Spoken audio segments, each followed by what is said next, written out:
ہمیں یہ نوکری کرنے کی ضرورت نہیں ہے، ہم لوگ یہ نوکری نہیں کر سکتے۔ میں نے امی سے کہا کہ امی کچھ دن میں کر کے دیکھ لیتا ہوں، کیونکہ وہ مجھے انتظامیہ کے ہیڈ ہے نا، وہ یہ کہہ رہے تھے کہ ہم تمہیں کوئی اور نوکری دے دیں گے، ابھی یہ وقتی طور پر کام کر رہا ہوں۔ اس لالچ میں پھر چلا گیا کہ مجھے جاب مل جائے گی۔ سارا دن پریشان رہا، طبیعت بوجھل رہی، ہلکا ہلکا بخار بھی تھا۔ مجھے لگا شاید ٹھنڈ تھی، رات بھر جاگنے کی وجہ سے یہ معاملات ہوئے۔ آج رات میں پھر نکل گیا۔ میں نے سوچا آج ذرا جلدی چلا جاتا ہوں۔ 10 ساڑھے 10 کے قریب میں اپنا سائیکل لے کر حیدرآباد کے اس پرانے شمشان گھاٹ کی طرف چلا گیا۔ گیٹ کھول کر اندر گیا۔ ابھی تھوڑی ہی دیر گزری ہوگی کہ وہاں سے اسمیل آ رہی تھی، بہت گندی سی اسمیل۔ جس طرح سے راکھ اٹھتی ہے، راکھ ہوا میں اڑ رہی ہے، جیسے ہلکا ہلکا دھواں بھی تھا اور راکھ بھی جیسے ہوا میں اڑ رہی ہو، جبکہ وہاں پر کوئی نہیں تھا۔ میں نے دیکھا جس جگہ پر وہ کلوہ عورت جھاڑو لگا رہی تھی، وہاں پر راکھ کی پوری ایک جیسی چھوٹی سی ڈھیری سی بنی ہوئی تھی۔ وہیں سے جیسے وہ راکھ اڑی کہ جیسے کوئی بھاگ کر گزرا ہے۔ میں تھوڑا سا آگے گیا تو مجھے ایسا لگا میرے پیچھے سے کوئی بڑی تیزی سے گزرا ہے، اور وہ جو بھی تھا جیسے وہ ہلکا سا میرے سے ٹکرایا بھی ہے۔ میرے منہ سے نکلا کون ہے یہاں پر؟ ایک کالے سیاہ بڑے لمبے وجود کو اس ٹوٹی ہوئی دیوار کی طرح وہاں پر ایک درخت پر کھا پایا۔ میں نے جاتے دیکھا اور مجھے پتہ چلا یہاں پر معاملات ہیں، یہاں پر یہ چیزیں ہیں ایسی، اس کے بارے میں مشہور نہیں ہے، جنات یہاں پر بہت ہیں۔ میں ادھر غصے میں پڑنے لگ گیا۔ میں وہاں پر اتنے زیادہ نہیں رکنا چاہتا تھا، بس اتنا کہ ان کو پتہ لگے کہ میں وہاں پر آیا ہوں۔ 15 سے 20 منٹ رکنا اور پھر وہاں سے نکل جاتا۔ ابھی میں سوچ ہی رہا تھا کہ میں یہاں سے واپس چلتا ہوں، جیسے میں نے یہ پلان کیا میں وہاں سے واپس چلتا ہوں، ایک دم سے مجھے بچوں کے ہنسنے کی آوازیں آنے لگ گئیں، جیسے واضح طور پر بچے کھیل رہے ہیں، ہنس رہے ہیں، جیسے گلی میں، محلے میں، گھروں میں بچے کھیلتے ہیں۔ میرے تو پاؤں کے نیچے سے زمین ہی نکل گئی۔ یہ آوازیں کہاں سے آ رہی ہیں؟ میں نے ڈرتے ڈرتے پلٹ کر دیکھا، وہاں پر کچھ جگہوں کے اوپر انگارے تھے، آس پاس ایسے بکھرے ہوئے تھے۔ 3 بجے تھے، چھوٹی چھوٹی بالکل کالے سیاہ رنگ کے، اسی راکھ والی ڈھیری کے پاس بیٹھے وہ سرخ انگاروں سے کھیل رہے تھے، اور اسے لگ رہا تھا جیسے سرخ انگارے کو اٹھا کر کھا بھی رہے ہوں۔ یہ چیز بہت زیادہ ہیبت ناک تھی۔ میری چیخیں نکل گئیں۔ میں بھاگا وہاں سے۔ 11:30 پونے 12 بجے میں گھر میں تھا۔ امی نے کہا کہ تم کیوں اپنی جان کے دشمن بن گئے ہو؟ جس جگہ پر بہت زیادہ جنات ہوتے ہیں وہ انسانوں کو نقصان دیتے ہیں، تم بار بار اس ٹائم پر وہاں پر کیوں جاتے ہو؟ اور ان لوگوں نے وہاں پر چوکیدار کیوں رکھے ہیں؟ چوکیدار کی ضرورت ہی نہیں ہے۔ جب وہ پرانا شمشان گھاٹ بن رہا ہے وہاں پر کوئی رسم ادا نہیں کرتے لوگ، ہندو کمیونٹی کے لوگ بھی وہاں نہیں جاتے، پھر تم وہاں پر کیوں جاتے ہو؟ کیونکہ کہا یہ جاتا ہے کہ 900 سال پرانا حیدرآباد کا جو شمشان گھاٹ ہے یہ بند کر دیا گیا تھا انہی پراسرار واقعات کی وجہ سے، اور پھر جو ہندو مذہب کے لوگ ہیں ان کے لیے کسی اور جگہ پر شمشان گھاٹ بنایا گیا تھا، لیکن یہ بھی اب پبلک پراپرٹی میں تھا، حکومت کی جگہ تھی، چیز تھی، اس کو ویسے چھوڑ بھی نہیں سکتے تھے، اس لیے وہاں پر کسی نہ کسی کو جانا ہوتا تھا۔ میں نے اپنی امی سے کہا کہ امی میں صرف جاتا ہوں، ایک چکر لگا کر آ جاتا ہوں، اس سے بھلا کیا فرق پڑتا ہے؟ کوئی بات نہیں، مجھے اچھی نوکری مل جائے گی۔ وہ بار بار مجھے کہہ رہے ہیں شاید میرا کام چیک کرنا ہو، میری ریگولیٹری چیک کرنی ہو کہ میں ریگولر آتا ہوں کام پر یا نہیں۔ اس لیے ان لوگوں نے مجھے وہاں پر نوکری دے دی ہے۔ میں پرماننٹ نوکری کے لیے وہاں جاتا ہوں۔ اس رات میں بہت زیادہ ڈرا۔ جس رات میں نے وہاں پر بچے دیکھے تھے، اس رات مجھے بہت ڈراؤنے خواب بھی آئے، جیسے خواب میں بھی مجھے کوئی ڈرا رہا ہے، مجھے کوئی کھینچ رہا ہے اپنی طرف، اور ایسا لگتا ہے جیسے میرے کانوں میں بہت شور ہے۔ آنکھ کھلتی تھی تو کچھ بھی نہیں ہوتا تھا۔ بار بار کمرے کی لائٹ کے ساتھ کوئی چھیڑ چھاڑ کر رہا تھا۔ سوئچ بورڈ پر بار بار سوئچ کو کوئی بند کرتا، کوئی آن کرتا۔ سوئچ کی آواز آتی تھی۔ خیر، میں نے آیت الکرسی پڑھی، اور آیت الکرسی پڑھ کر جیسے ہی چاروں طرف میں نے حصار کیا، تھوڑی دیر میں غسیلی آوازیں آنا بند ہو گئیں۔ میں سو گیا۔ صبح میں گیا ادھر آفس میں نے ان سے کہا کہ سر میں پہرا نہیں دے پا رہا، وہاں پر تو ایسے معاملات ہیں، وہاں پر غیر مرئی مخلوقات کا بسیرا ہے جو ڈراتے ہیں، ستاتے ہیں، تنگ کرتے ہیں، تو بتائیے میں کیا کروں؟ یہ ایک اور سر تھے، یہ ہیڈ نہیں تھے جن سے میری بات ہو رہی تھی۔ ان کا یہ کہنا ہے کہ دیکھو وہاں پر مخلوقات ہیں، اس میں کوئی شک نہیں، لیکن ہم لوگ بھی مجبور ہیں، ہم اب اس جگہ کو چھوڑ تو نہیں سکتے، چھوڑ دیں تو وہ بڑے معاملات ہمارے لیے بن جاتے ہیں۔ تمہارے سے پہلے بھی کئی چوکیدار آئے، لیکن کچھ عرصہ کام کرتے ہیں، پھر وہ چلے جاتے ہیں۔ تم تو پڑھے لکھے ہو، تمہیں ہم ادھر آفس میں نوکری دیں گے، تم کچھ عرصہ یہاں پر کام کر لو، جایا کرو، چکر لگا کے تھوڑی دیر کے بعد آ جایا کرو۔ میں نے کہا کہ میں ایسے ہی کرتا ہوں۔ ٹھیک ہے سر۔ وہ اٹھ کر چلے گئے تو ایک بوڑھا آدمی تھا، وہ اس آفس میں چائے دیتا تھا، وہ آدمی آیا، اس نے مجھے بھی چائے دی، بیٹھ گیا اور کہنے لگا کہ تم اب شمشان گھاٹ میں جاتے ہو؟ میں نے انہیں کہا کہ جی، بہت سے چوکیدار وہاں پہلے بھی جاتے رہے ہیں اور وہ بے ہوش ہو جاتے تھے، کچھ کے ساتھ بہت عجیب معاملات بھی ہوئے ہیں۔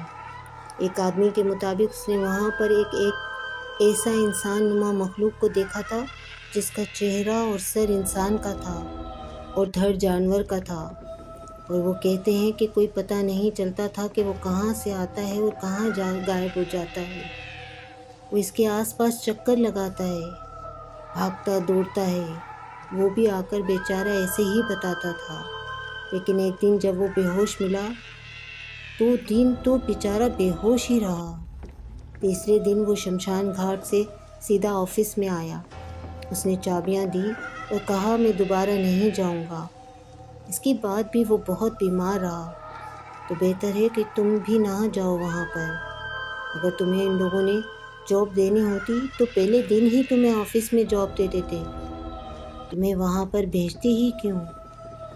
اس بات کو سن کر میں تھوڑا سا پریشان بھی ہو گیا، حیران بھی ہوا کہ یہ ٹھیک کہہ رہے ہیں، شاید میں بے وقوف بن رہا ہوں، یہ اپنی ضرورت پوری کرنے کے لیے مجھے یہاں پر رکھ رہے ہیں۔ میں نے پہلے سوچا کہ ٹھیک ہے میں نہیں جاؤں گا، پھر میں نے کہا آج چلا جاتا ہوں، کل سے پھر ان کو چابیاں واپس دے جاؤں گا۔ میں وہاں سے اٹھا، گھر آ گیا، کھانا وغیرہ کھایا۔ شام کا امی نے مجھے یاسین شریف دے دی، ایک چھوٹی سی سورت یاسین تھی، پاکٹ سائز کی۔ امی نے کہا یہ اپنے ساتھ لے کر جاؤ، تمہاری حفاظت کرے گی۔ میں نے کہا کہ ٹھیک ہے، اور الحمدللہ جب وہ میری جیب میں یاسین تھی تو مجھے سکون محسوس ہوا۔ میں چلا گیا۔ جب میں وہاں جاتا تھا تو اندر داخل ہوتے ساتھ ہی میں اپنا سائیکل ایک سائڈ پر کھڑا کرتا تھا، میرے کندھے باہر بھاری ہو جاتے تھے، مجھے واضح طور پر محسوس ہوتا تھا کہ میرے کندھوں کے اوپر کچھ ہے، کوئی بوجھ ہے، جیسے کسی نے دو بہت بھاری ہاتھ رکھے ہوئے ہیں، جیسے کوئی بقایا میرے کندھوں پر سوار ہے۔ آج جب میں نے سورہ یاسین اپنے پاس رکھی، آج میرے کندھے اس طرح سے بھاری نہیں ہوئے تھے، آج میں پہلے سے نارمل فیل کر رہا تھا۔ میں اندر گیا، آس پاس چکر لگایا، دیکھا پہلے جاتے ساتھ ہی کھٹ پٹ شروع ہو جاتی تھی، میرے سے پہلے ہی وہاں پر کھٹ پٹ ہو رہی ہوتی تھی، جیسے پرانی اینٹوں کو کوئی چھیڑتا ہے۔ کبھی کسی جگہ سے کوئی گزر کے جاتا ہے تو قدموں کی آہٹ آتی ہے۔ آج بالکل خاموشی تھی، ٹھنڈ بے تحاشا تھی، دھند بھی تھی۔ آج فی الحال تو سکون تھا۔ تھوڑی دیر میں وہاں پر رکا، یہاں وہاں دیکھا میں نے۔ میں مین حصے میں رہتا تھا، زیادہ آگے نہیں جاتا تھا۔ تھوڑی دیر گزری ہوگی، ایک دم ہوائیں بہت تیز ہو گئیں۔ ایسے لگ رہا تھا جیسے آندھی آ رہی ہے۔ اتنی یک ٹھنڈی ہوا اور بڑی تیز ہوا تھی۔ وہ جو درخت تھا وہ زور زور سے درخت ہلنے لگ گیا۔ ایک دم سے بے تحاشا کووں کی آوازیں آنے لگیں، جیسے بہت زیادہ کوے بول رہے ہیں۔ کووں کا شور تھا اور وہ شور دماغ میں چبھنے والا شور تھا۔ تھوڑا سا میں آگے گیا تو میں نے اوپر کھلے سے آسمان میں دیکھا، بے تحاشا کوے بیٹھے تھے۔ اتنے کوے کہ جہاں تک میری نظر جا رہی تھی کوے ہی کوے تھے۔ میں نے تو جب اتنے زیادہ کوے دیکھے تو میرے رونگٹے کھڑے ہو گئے، میری چیخیں نکل گئیں۔ میں جیسے ہی پیچھے ہٹنے لگا وہ سارے کوے بول رہے تھے۔ میں نے تو جب اتنے زیادہ کوے دیکھے تو میرے تو رونگٹے کھڑے ہو گئے، میری چیخیں نکل گئیں۔ میں جیسے ہی پیچھے ہٹنے لگا وہ سارے کوے بول رہے تھے، مسلسل بول رہے تھے۔ میں نے اپنا سائیکل لیا، میں وہاں سے نکل گیا۔ راستے میں میرے پیچھے 3 کوے تھے، میرے گھر تک اڑتے ہوئے آئے۔ 2 سے 3 بار میرے سر کے اوپر انہوں نے حملہ کرنے کی بھی کوشش کی، لیکن میرے نزدیک نہیں آ سکتے تھے وہ میرے پاس، کیونکہ سورہ یاسین تھی۔ بڑی مشکل سے اتنی ٹھنڈی ہوا، دھند، سردی میں گھر پہنچا۔ سنسان راستے تھے، سنسان جگہ تھی۔ ٹھنڈ میں ویسے بھی کون اتنی رات کو باہر نکلتا ہے۔ میں گھر پہنچا، میری طبیعت بڑی سخت خراب، مجھے شدید بخار ہو گیا، میرا جسم کانپ رہا تھا۔ امی ابو بڑے پریشان ہو گئے۔ منع کیا تھا کہ تم نہ جاؤ، ہمیں ایسی نوکری کی کیا ضرورت ہے جہاں پر انسان کو اپنی زندگی کا ہی خطرہ ہو، لیکن یہ نہیں مانا۔ یہ پکی نوکری کی لالچ میں روز وہاں پر جاتا رہا۔ امی ابو نے مجھے تسلی دی، پانی وغیرہ پلایا، امی چائے بنا کر لے آئیں، لیکن کپ کپی تھی میرے جسم پر، ٹھنڈ لگ رہی تھی، بخار کی حالت، آنکھیں سرخ ہو گئیں۔ رات بھر ہمارے صحن میں وہ کوے بولتے رہے، وہ بہت شور مچا رہے تھے، سننے بھی نہیں دے رہے تھے۔ 3-4 بار میرا بھائی گیا اڑانے کے لیے، وہ اڑ کے پھر آ کے بیٹھ جاتے، اڑتے پھر آ کے بیٹھ جاتے۔ امی نے کہا مت ان کو چھیڑو، یہ نارمل کوے نہیں ہیں، یہ جنات ہیں، تنگ کریں گے، ڈرائیں گے، آ جاؤ واپس، کہیں نقصان نہ دے دیں۔ بڑی مشکل سے وہ رات گزری۔ اگلے دن ابو ایک مولوی صاحب کو لے کر آئے، انہوں نے دم کیا۔ ان کا کہنا تھا شکر کرو یہ بچ گیا ہے، یہ مسلسل وہاں پر جا رہا تھا، باز نہیں آ رہا تھا، وہ تنگ ہو رہے تھے، وہاں پر مخلوقات ہیں، وہ اسی لیے بیلوں کو بھی بھگا دیتے ہیں، ان کی وہ جگہ ہے، وہ وہاں پر مقیم ہو چکے ہیں۔ جتنی قدیم اور پرانی وہ جگہ ہے، پھر وہاں پر جیسے ہندو اپنی وہ آخری مورتوں کی رسومات ادا کرتے ہیں، پھر وہ جگہ ویران ہو گئی، اس جگہ کو بند کر دیا گیا۔ اس وجہ سے وہاں پر ایسے جنات ہیں جو انسان کی موجودگی کو برداشت ہی نہیں کرتے۔ اگر اس کے پاس یہ سورۃ یاسین نہ ہوتی تو وہ جتنے کوے تھے وہ سب جنات تھے، انہوں نے اس کے اوپر حملہ کر دینا تھا، اس کو زندہ ہی نہیں چھوڑنا، اور آپ کے گھر تک اس کے پیچھے آئے۔ کچھ عرصہ وہ آپ کے گھر تک وہ چیزیں آئیں گی، مخلوقات آئیں گی، وہ کوے آئیں گے، آپ لوگوں نے ان کو ڈرانا بھگانا، اڑانا نہیں ہے، خود ہی نکل جائیں گے وہ۔ ویسے انہوں نے کہا گھر میں آئے تو آیت الکرسی کا حصار رکھیں۔ حفاظت کا تعویذ مجھے دیا اور کہا کہ تم نے کچھ دن گھر سے باہر اکیلے نہیں جانا، اس جگہ پر تو بالکل بھی نہیں جانا، اگر تمہاری زندگی ہے، تم ٹھیک ہو تو تمہیں نئی جاب بھی مل جائے گی۔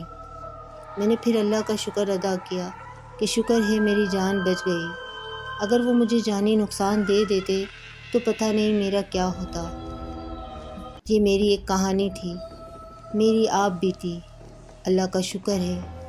پھر اس کے بعد تقریباً 6-7 مہینے کے اندر مجھے بڑی اچھی جاب مل گئی اور میں بہت خوش رہا، لیکن وہ جگہ جب مجھے یاد آتی تو میرے رونگٹے کھڑے ہو جاتے۔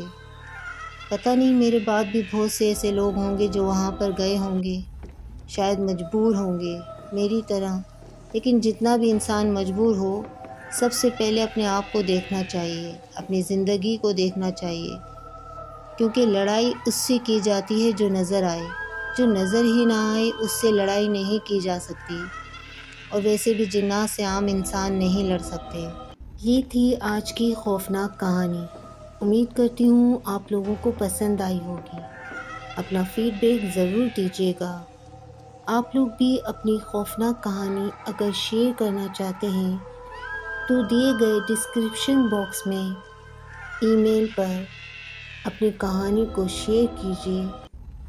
اس کے علاوہ آپ لوگ مجھے کمنٹ باکس میں بھی سٹوری شیئر کر سکتے ہیں۔ انشاءاللہ مجھ سے پھر ملاقات ہوگی کسی نئی خوفناک کہانی کے ساتھ۔ اپنا بہت سا خیال رکھیے گا۔ Thank you for listening my stories. Stay tune. اللہ حافظ۔